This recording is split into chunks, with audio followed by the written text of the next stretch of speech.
So we'll begin with new chapter that is electromagnetic induction. बहुत interesting और बहुत simple chapter है। तो सबसे पहले थोड़ा सा बेसिक बैकग्राउंड बनाना पड़ेगा कि what is this electromagnetic induction. नाम में ये इलेक्ट्रोमैग्नेटिक, इलेक्ट्रो मतलब electric current, magnetic due to magnetic fields. अब एक इस चैप्टर में हमको देखना क्या है, to start off with basics. बहुत सिंपल है और फॉर्चुनेटली ज्यादा थ्योरी नहीं है इसमें। जितना भी थ्योरी है I will already put it here and we will just quickly go through theory. तो सबसे पहले what you have learned in chapter number 10, magnetic field due to electric current. What have you learned? You have learned that कि जब current होता है, मतलब electrostatic से start करोगे तो इलेक्ट्रोस्टैटिक मतलब charges at rest, they produce only electric field. Electric charges जब रेस्ट पे होते हैं they produce only electric field, but when charges start moving, मतलब व्हेन दे कॉन्स्टिट्यूट करंट, तो in addition to electric field they also produce magnetic field. मतलब currents can produce magnetic field, ये हमने already देखा है इन डिटेल। हमने magnetic field के formulas भी डिराइव किए थे। We have scene what is Biot Savart law, we have also seen what is Ampere's law, we know what is the magnetic field due to long straight wire at some distance a, याद है, mu 0 by 4 pi 2i by a. We have seen what is the magnetic field at the center of a circular loop. We have seen what is the magnetic field due to number of turns of the loop.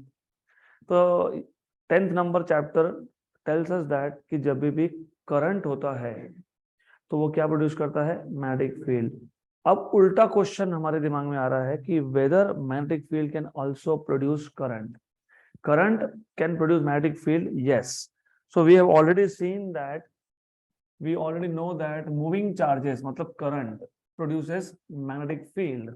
तो अभी हमारा counter question है, we want to know कि magnetic field also can it also produce current? So the question is whether magnetic field can also produce electric current। जब हम यहाँ बोलते हैं कि magnetic field electric current produce कर सकता है क्या, तो बिना सेल के, हमने एक सर्किट में बैटरी कनेक्ट किया नहीं, सेल कनेक्ट किया नहीं, मतलब it is just like a no bias, फिर भी वहां पे करंट आ रहा है। तो नॉर्मली क्या होता है, जब तक तुम सेल कनेक्ट करते नहीं हो तो करंट मिल रहा है क्या? नहीं। तो यहाँ पे अगर हम एक सर्किट लेते हैं, फॉर एग्जांपल सर्किट में एक कॉइल लगा दिया और सर्किट को क्लोज कर दिया, उसमें हमने सेल लगाया नहीं है, there is no source of current, तो कैन ओनली मैग्नेटिक फील्ड, अगर उस कॉइल को मैं एक मैग्नेटिक फील्ड के पास में रख दूं तो वहां पे करंट प्रोड्यूस होगा क्या? तो द क्वेश्चन इज यस। तो कैसे होगा उसको हम देखेंगे इस चैप्टर में इन डिटेल। तो इलेक्ट्रो मतलब electric current, magnetic due to magnetic field. So when you get current due to magnetic fields, that is called as electromagnetic induction। और जो भी करंट यहाँ पे जनरेट होगा उसको बोलते हो इंड्यूस्ड करंट। तो फैराडे, माइकल फैराडे और जोसेफ हेनरी मोर और less at the same time independently इस कॉन्सेप्ट पे काम कर रहे थे। तो दे discovered that an electric current is produced in a coil when there is relative motion between the coil and the magnet। मतलब क्या? फॉर एग्जाम्पल उनके पास एक कॉइल था, और डेफिनेटली अगर एक कॉइल है और आपको देखना है कि कॉइल में करंट प्रोड्यूस हुआ कि नहीं, तो यहाँ पे एक माइक्रो एम्पियर लगाना पड़ेगा, आपको माइक्रो एमीटर लगाना पड़ेगा। You have to have some kind of device which will measure current. तो माइक्रो एमीटर हम लोग कनेक्ट करेंगे यहाँ पे। तो हमारे पास एक कॉइल है, देखो इस सर्किट में एक भी करंट का सोर्स नहीं है, देयर इज नो सेल, सिर्फ एक कॉइल है। And then what they did was, इन्होंने एक मैग्नेट लिया। you obviously know magnet मतलब north pole and south pole. तो when they move this magnet towards coil or away from the coil, or when they move this coil towards the magnet or away from the magnet, when there is relative motion। इसको relative motion क्यों बोला? क्योंकि देखो चार possibilities है। एक तो आप कॉइल को स्टेशनरी रख दो, मैग्नेट को मूव करो, दो पॉसिबिलिटी, टुवर्ड्स मूव करो या फिर अवे मूव करो, या फिर मैग्नेट को स्टेशनरी रख दो और कॉइल को मूव करो टुवर्ड्स और अवे। तो whenever there is relative motion between coil and magnet, in that case it was seen that there is an electric current which is produced। So an electric current is produced in a coil when there is relative motion between coil and a magnet। another clear? तो पहले तो basic idea एकदम clear चाहिए, otherwise दिक्कत होगा फिर। तो the question here is, सबसे पहले क्वेश्चन क्या है, प्रॉब्लम क्या है, वो समझना जरूरी है। चैप्टर नंबर 10 ने हमको बताया था कि current do produce magnetic field, तो मैग्नेटिक फील्ड भी करंट प्रोड्यूस कर सकता है कि नहीं, ये क्वेश्चन था। To verify this, Michael Faraday and Joseph Henry, they independently discovered that electric current is produced in a coil when there is relative motion between coil and magnet। बस motion होना चाहिए। तुमने अगर सिर्फ कॉइल और magnet को रख दिया स्टेशनरी तो there is no current produced, तो माइक्रोमीटर विल शो 0। लेकिन जैसे ही मोशन स्टार्ट हुआ, in that case you will start seeing that there is some deflection in the microammeter। okay, तो फैराडे को ये समझना था कि एक्चुअली हो क्या रहा है एग्जैक्टली। तो Faraday perform many experiments in connection with the generation of electric current by means of magnetic flux, ये वर्ड यूज हो गया। तो फैराडे को एग्जैक्टली समझना था कि ऐसा क्यों हो रहा है, why electric current is produced when we move coil और magnet related to each other. तो उसको एक बात समझ में आई कि जब हम लोग कॉइल को या मैग्नेट को मूव करेंगे तो क्या चेंज हो रहा है, flux. What is flux? Magnetic lines passing through a unit area perpendicular to it. कोई भी मैग्नेट हो, सपोज ये नॉर्थ पोल है, ये साउथ पोल है, तो magnetic field line starts from north pole and end at south pole. तो कोई भी मैग्नेट हो, that magnet will generate magnetic field lines. तो एग्जैक्टली हो क्या रहा था, अब समझ लेना, ये नॉन इंटरसेक्टिंग होते हैं, but I am not drawing diagram up to scale.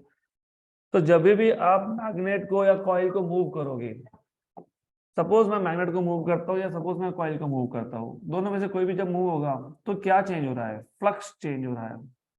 कितने फील्ड लाइंस इस कॉइल के साथ लिंक्ड है वो चेंज हो रहा है। जिनको अभी भी फ्लक्स का कॉन्सेप्ट नहीं पता, तो ये पूरा चैप्टर सर के ऊपर से जाएगा। तो पहले फ्लक्स समझ लो। हमारे पास एक रीजन में हमारे पास मैग्नेटिक फील्ड है, तो we have magnetic field in this region. ये मैग्नेटिक फील्ड लाइंस है which start from north pole end at south pole. तो रिमेंबर, मैं अगर एक एरिया लेता हूं, इस एरिया में से कितने फील्ड लाइंस नॉर्मली पास होते हैं उसको बोलते हो magnetic flux. Same concept electric flux का भी है, सिर्फ उसमें इलेक्ट्रिक फील्ड लाइंस है, they start from positive charge and end at negative charge. यहाँ पे मैग्नेटिक फ्लक्स है which start from north pole and end at south pole. How many number of field lines are there passing normally, मैं बार बार बोल रहा हूँ perpendicular, normally through the area is known as magnetic flux. ऐसा भी हो सकता है कि नॉर्मल लाइंस है ही नहीं, हो सकता है नहीं है, हो सकता है कि magnetic field is making some angle with respect to area, और ये एंगल को मैं मान लूंगा थीटा। तो इस केस में आपको पता होना चाहिए हम क्या लेते हैं, हम लोग कंपोनेंट लेते हैं। किसका कंपोनेंट लेते हैं? मैग्नेटिक फील्ड का, in the direction perpendicular to the area. तो अगर आपको याद होगा बी बार का परपेंडिकुलर कंपोनेंट ये आएगा बी कॉस थीटा, और यहाँ जाएगा बी साइन थीटा। हमारे लिए फ्लक्स के डेफिनेशन में कौन सा कंपोनेंट था? परपेंडिकुलर। तो हम लोग बी कॉस थीटा लेंगे, बी साइन थीटा नहीं।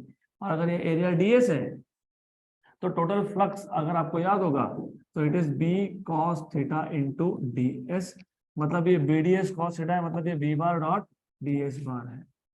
सिमिलरली इलेक्ट्रिक फ्लक्स में आपने डिफाइन किया था E bar dot d s, magnetic flux is B bar dot d s bar, और electric flux is E bar dot d s bar. तो exactly हुआ क्या, जैसे ही आपने कॉइल को मूव किया तो देखो पहले तो एक भी फील्ड लाइन लिंक्ड नहीं था, एसोसिएटेड नहीं था, किसके साथ? कॉइल के साथ। There is no magnetic flux, but when you start moving coil, magnetic flux is now interacting with the coil. तो अभी there is some magnetic field linked with the coil, associated with the coil. जैसे और पास में जाओगे ज्यादा flux associate होता जाएगा, right, और जब दूर लेके जाओगे तो फ्लक्स कम होता जाएगा। तो हो क्या रहा है, whenever there is relative motion between magnet and coil, what is changing? The flux linked with the coil is changing. और जब जब flux link with the coil change होगा, क्या होगा, करंट इंड्यूस होगा। तो ये आइडिया एकदम क्लियर कर लो। करंट कब इंड्यूस होता है? whenever there is change in the flux linked with the coil. whenever there is change in the magnetic flux linked with the coil, current is induced. इसलिए यहाँ पे मेंशन किया है, Faraday performed many experiments in connection with generation of electric current by means of magnetic flux. मतलब they are telling you current induce होने के लिए coil के साथ जो मैग्नेटिक फ्लक्स लिंक्ड है वो क्या होना चाहिए? चेंज होना चाहिए। इमेजिन मैं ऐसा करता हूँ कि मैं कॉइल को पहले तो मूव करता हूँ, फ्लक्स चेंज हो रहा है, चेंज हो रहा है, चेंज हो रहा है, तो करंट इंड्यूस हो रहा है, और मैं इसको ऐसे ही छोड़ देता हूँ।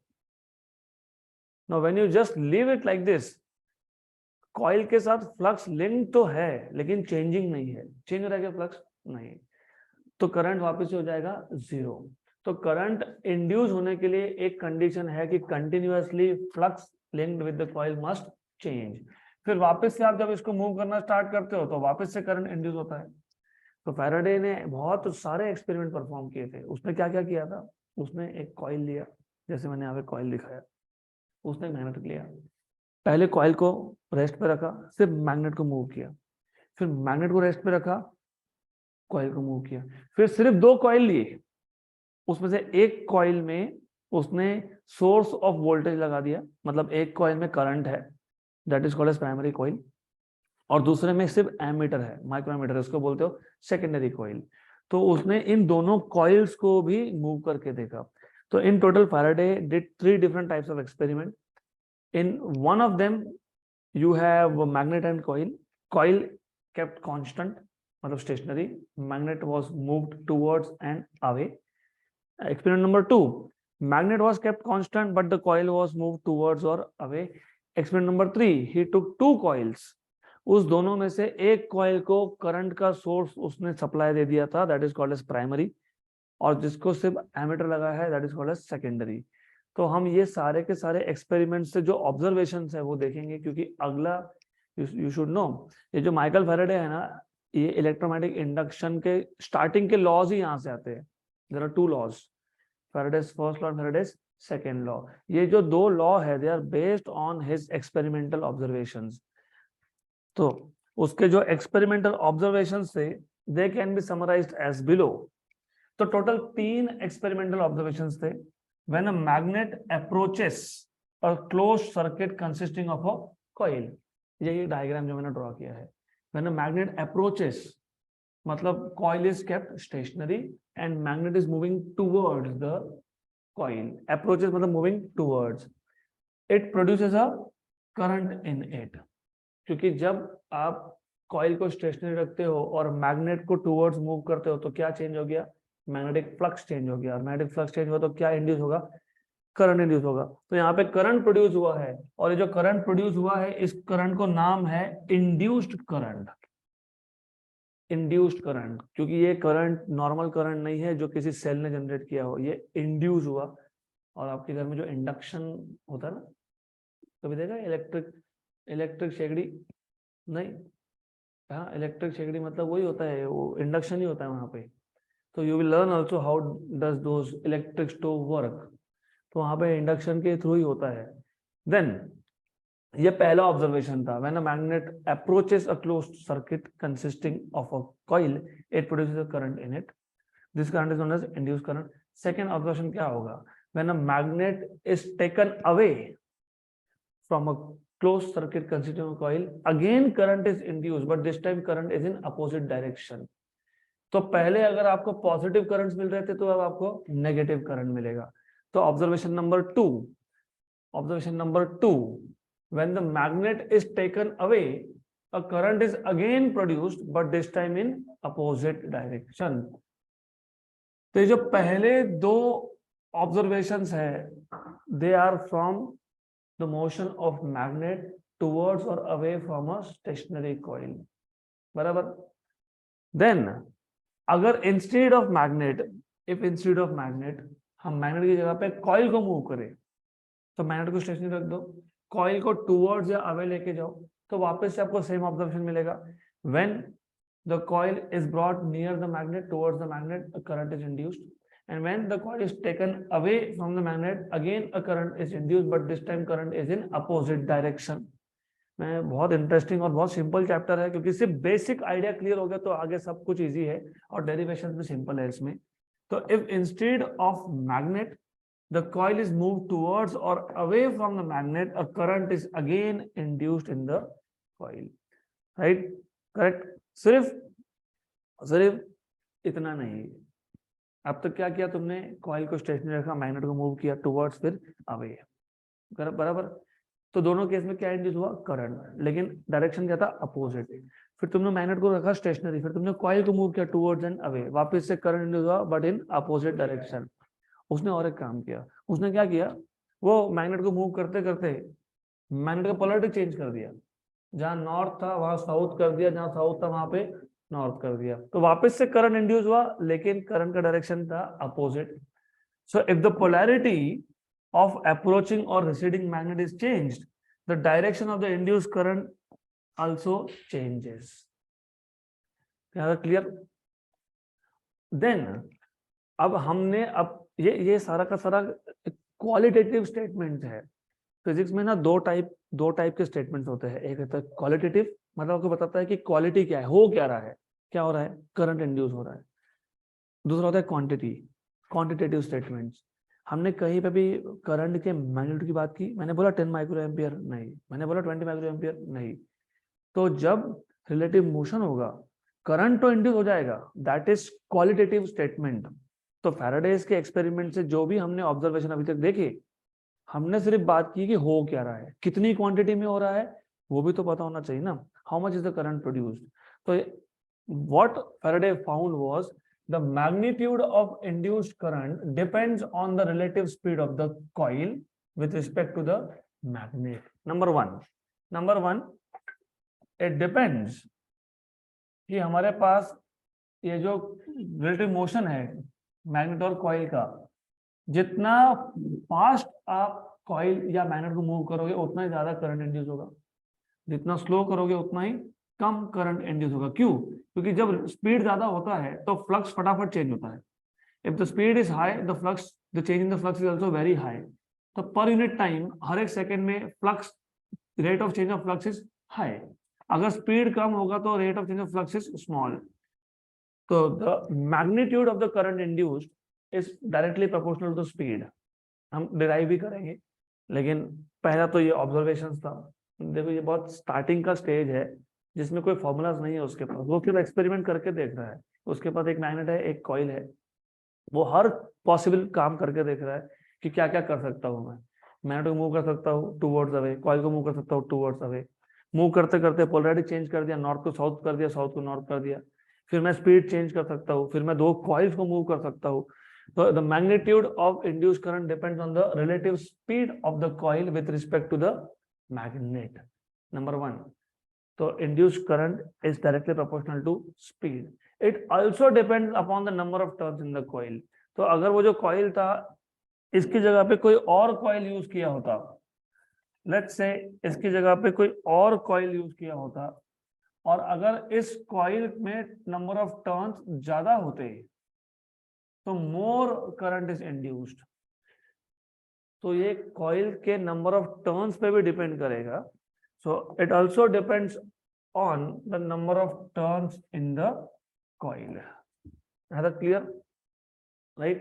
और आखिरी तो मैंने आपको ऑब्जर्वेशन बताया ही, एक्चुअली आखिरी ऑब्जर्वेशन नहीं है, इसके बाद और एक ऑब्जर्वेशन है, लेकिन ये ऑब्जर्वेशन है only related to magnet and coil. You have one magnet and one coil. इसके बाद हम लेंगे दोनों के दोनों कॉइल्स, वो इसके बाद का है. ओके.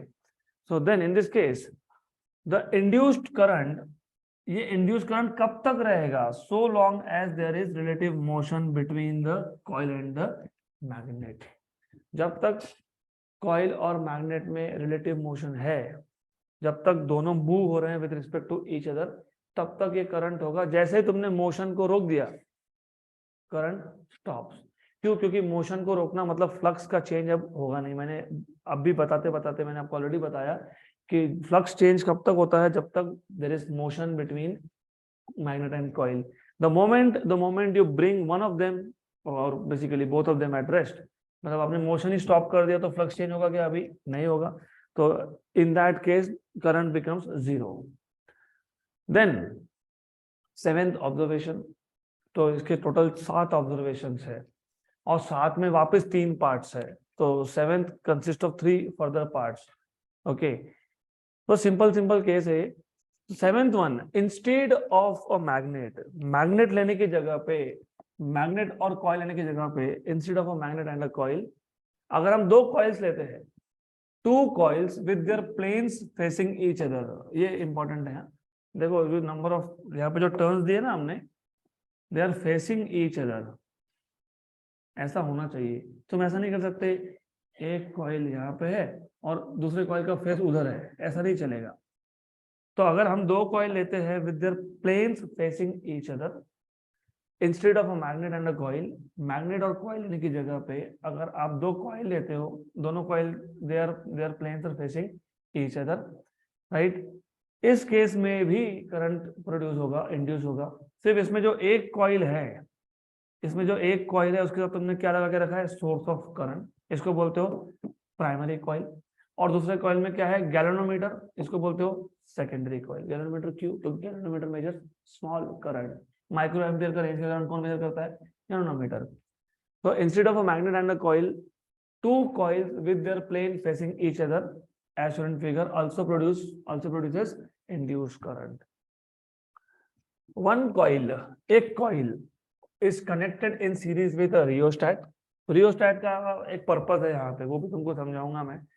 रियोस्टैट कब यूज करते हो, जब आपको रेजिस्टेंस की वैल्यू चेंज करनी हो, मतलब बाद में वो रेजिस्टेंस की वैल्यू भी चेंज करने वाला है यहाँ से.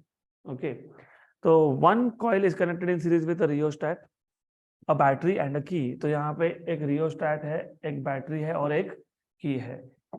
इस कॉइल को हम बोलेंगे primary coil. So one coil is connected with a rheostat, a battery and a coil. This coil is called as primary coil. और जो दूसरा coil है, it is connected only with a galvanometer, that is called as secondary coil. The other coil is connected to a galvanometer and this coil is called as secondary coil. Right? Then अब इसमें 3 observation है उसके. तुम सोचो practically क्या क्या कर सकता है वो, क्या कर सकता है वो.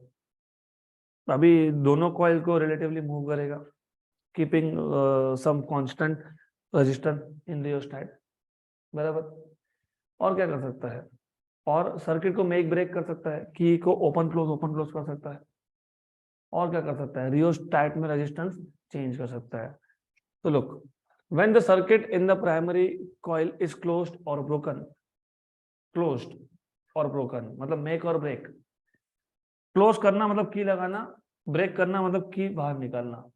क्लोज करना मतलब सर्किट कंप्लीट करना और की निकालना मतलब ब्रेक करना. इसको मेक एंड ब्रेक भी बोलते हैं.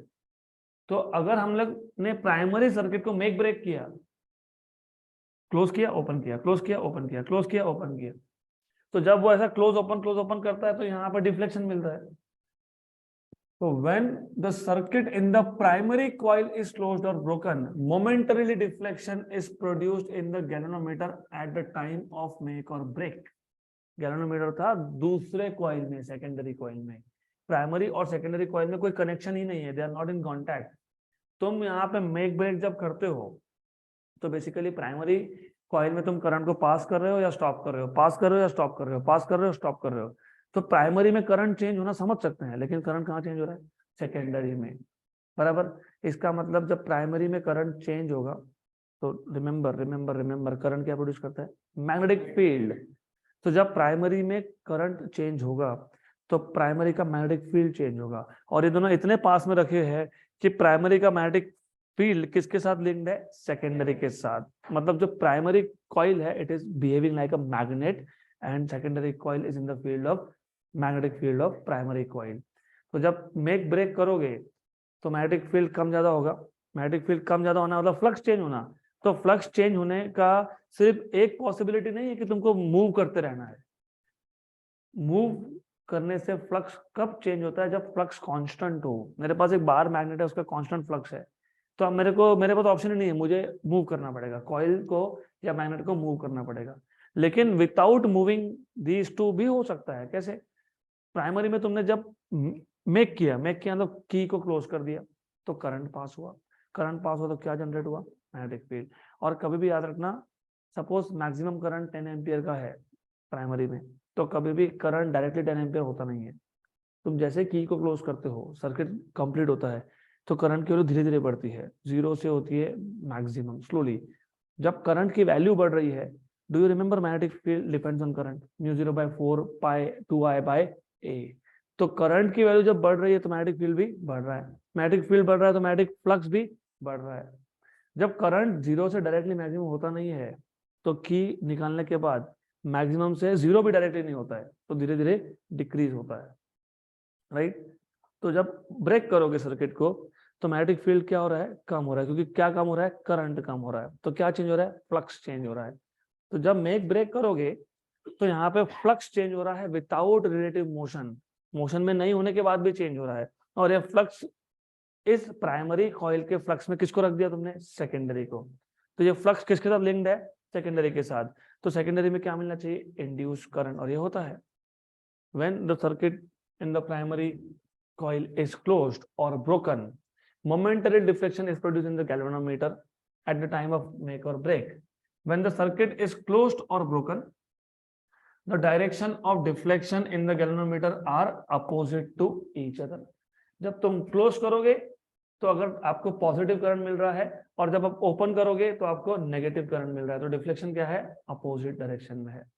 Number 2, when there is relative motion between the two coils with their circuits closed, दोनों के सर्किट क्लोज्ड है, मतलब प्राइमरी में करंट है और सेकेंडरी में गैल्वेनोमीटर कनेक्टेड है। इस केस में अब हम मेक ब्रेक नहीं कर रहे हैं, हम लोग क्या कर रहे हैं, हम लोग सिर्फ कॉइल को मूव कर रहे हैं, या तो प्राइमरी को मूव करेंगे या सेकेंडरी को मूव करेंगे या तो दोनों को मूव करेंगे।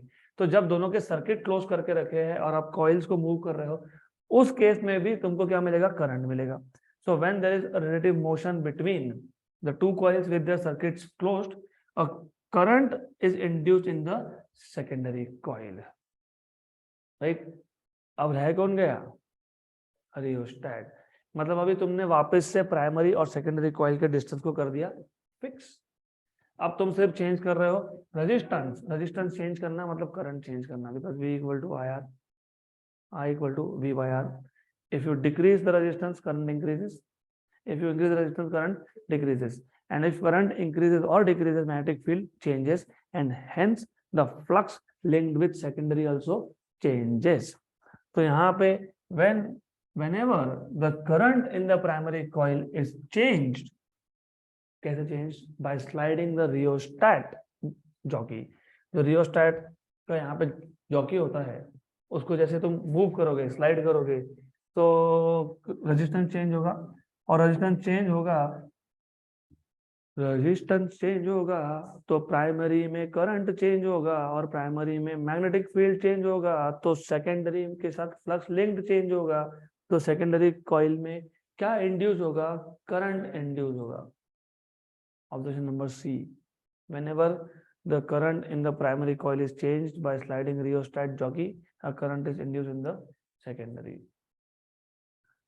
अब ये सारा का सारा था, मैंने बताया ना दो टाइप होता है, एक होता है क्वालिटेटिव, एक होता है क्वांटिटेटिव। तो अभी तक तो सिर्फ क्वालिटी की बात हुई है कि क्या हो रहा है। तो फैराडे ने दो लॉ दे दिए, which is Faraday's first law, which tells you quality of the thing that is happening. तो Faraday's first law आपको सिर्फ इतना बताएगा कि क्या हो रहा है, सेकंड बताएगा कि कितनी क्वांटिटी में हो रहा है। ओके, तो रिमेंबर दिस, तो रिमेंबर दिस, ये सारे के सारे ऑब्जर्वेशंस, 7 ऑब्जर्वेशंस और 7 में 3 पार्ट्स, तो इन टोटल 10 ऑब्जर्वेशंस फैराडे ने 2 लॉज के थ्रू बताए हैं। तो Faraday explained his observation via 2 laws, एक है फर्स्ट लॉ, एक है सेकेंड लॉ। बताता हूं, पहले तो इलेक्ट्रोमैग्नेटिक इंडक्शन क्या है ये डिफाइन कर दिया उसने। What is electromagnetic induction? Electromagnetic induction is the phenomena in which EMF is induced. अब ईएमएफ क्यों बोला, इंड्यूस क्या हो रहा था, करंट, इंड्यूस क्या हो रहा है, इसने क्या बोला, ईएमएफ। क्यों? क्योंकि अब तक जितना भी इलेक्ट्रॉनिक्स हमने सीखा है, तो हमेशा बोलते हो कि करंट प्रोड्यूस करने के लिए कौन चाहिए, बैटरी, बैटरी मतलब क्या, वोल्टेज, वोल्टेज मतलब क्या, ईएमएफ। करंट बिना बैटरी के, बिना ईएमएफ के आ ही नहीं सकता है। ये हमारा जनरल माइंडसेट है 10th स्टैंडर्ड से 9th स्टैंडर्ड से अब तक का। जब भी बैटरी कनेक्ट करेंगे तब करंट मिलेगा, जब भी वोल्टेज लगाएंगे तब करंट मिलेगा, जब ईएमएफ लगाएंगे तब करंट मिलेगा। यहाँ पे डायरेक्ट हो गया करंट इंड्यूस, हमने कोई बैटरी कनेक्ट नहीं की, हमने कोई ईएमएफ नहीं लगाया। तो सोचने के लिए एक अल्टरनेट वे है कि जब जब फ्लक्स चेंज हो रहा था तो करंट इंड्यूस होने की जगह पे क्या इंड्यूस हुआ, ईएमएफ इंड्यूस हुआ। मतलब वहां पे एक पोटेंशियल डिफरेंस जनरेट हो गया, और उस पोटेंशियल डिफरेंस ने ईएमएफ ने क्या जनरेट कर दिया, करंट जनरेट कर दिया। तो इन रियलिटी हुआ तो इंड्यूस करंट ही है, लेकिन हमारा एक माइंडसेट होता है कि बिना ईएमएफ के करंट मिल नहीं सकता। तो हम बोलते हैं कि चलो ऐसा इमेजिन कर लेते हैं कि ईएमएफ इंड्यूस हो गया, राइट। तो दिस पॉइंट ऑनवर्ड्स हम हमेशा ईएमएफ की बात करेंगे। तो व्हाट इज इंड्यूस्ड, ईएमएफ। और उस इंड्यूस ईएमएफ ने क्या इंड्यूस कर दिया, करंट। तो electromagnetic induction is the phenomena in which EMF or current is induced in a coil when there is relative motion between the coil and the magnet. मतलब there is change in the flux linked with the coil.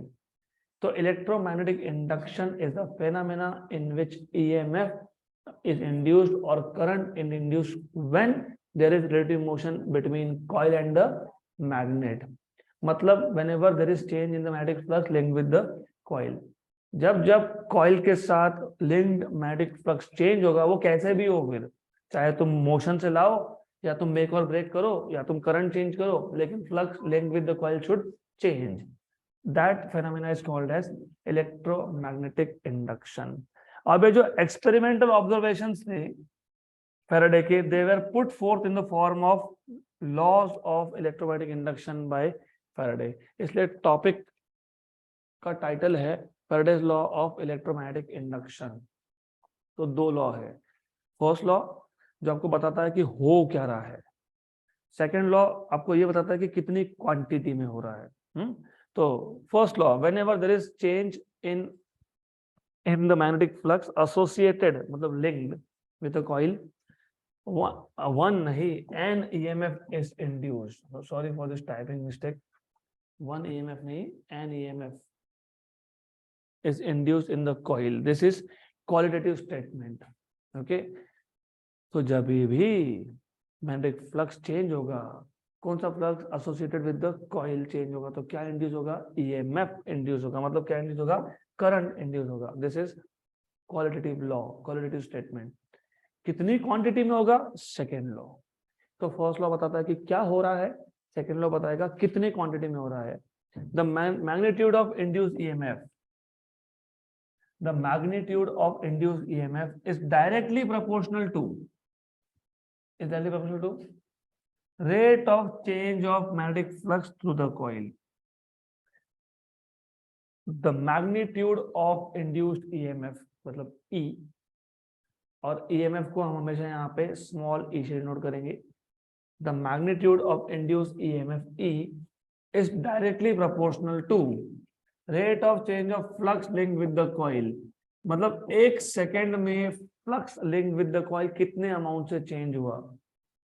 Flux तो change होगा ना, थोड़ा imagination तो बढ़ाओ, उसके बिना तो होगा नहीं। ये टॉपिक ही इमेजिनरी है, तो फिजिक्स का प्रॉब्लम यही है।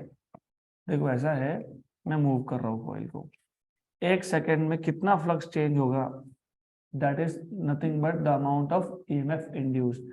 अगर एक सेकंड में ज्यादा फ्लक्स चेंज हुआ तो ज्यादा ईएमएफ इंड्यूस्ड है, अगर एक सेकंड में कम ईएमएफ तो कम फ्लक्स चेंज हुआ तो कम ईएमएफ इंड्यूस्ड है। इसलिए तो उसने बोला ना, ईएमएफ और current induce is directly proportional to speed, क्योंकि जितना ज्यादा स्पीड होगा उतना ही ज्यादा फ्लक्स चेंज होगा। तो EMF induced is directly proportional to rate of change of flux linked with the coil. यह है सेकेंड लॉ, फैराडेज का सेकेंड लॉ। जब भी आप प्रोपोर्शनलिटी का साइन हटाते हो क्या लिखते हो, constant of proportionality d5 by dt। अगर मैं d5 by dt को SI यूनिट में लूं तो k की वैल्यू आती है 1। तो k equal to 1 if we use SI unit. तो d5 by dt का SI यूनिट है आपको याद होगा हमने फ्लक्स का एक ऐसा यूनिट डिफाइन किया था, 3 बार हो गया 11वीं से 12वीं तक, वेबर पर नहीं, वो होता है अपॉन एरिया, फ्लक्स होता है वेबर। तो अगर d phi by d t, उसमें से डी फाई क्या है, फ्लक्स है, मतलब किस में है, वेबर में है, और डी टी किस में है, सेकेंड में। तो अगर d phi by d t ये वेबर पर सेकेंड में है तो के की वैल्यू कितनी है, 1। तो इंड्यूस्ड ईएमएफ कितना है, d phi by d t है। तो induced EMF is nothing but d phi by d t. तो जितना ज्यादा फ्लक्स चेंज होगा पर सेकेंड, उतना ही ज्यादा ईएमएफ इंड्यूस होगा। That is the idea. Good. अब आगे का हम देखेंगे कल।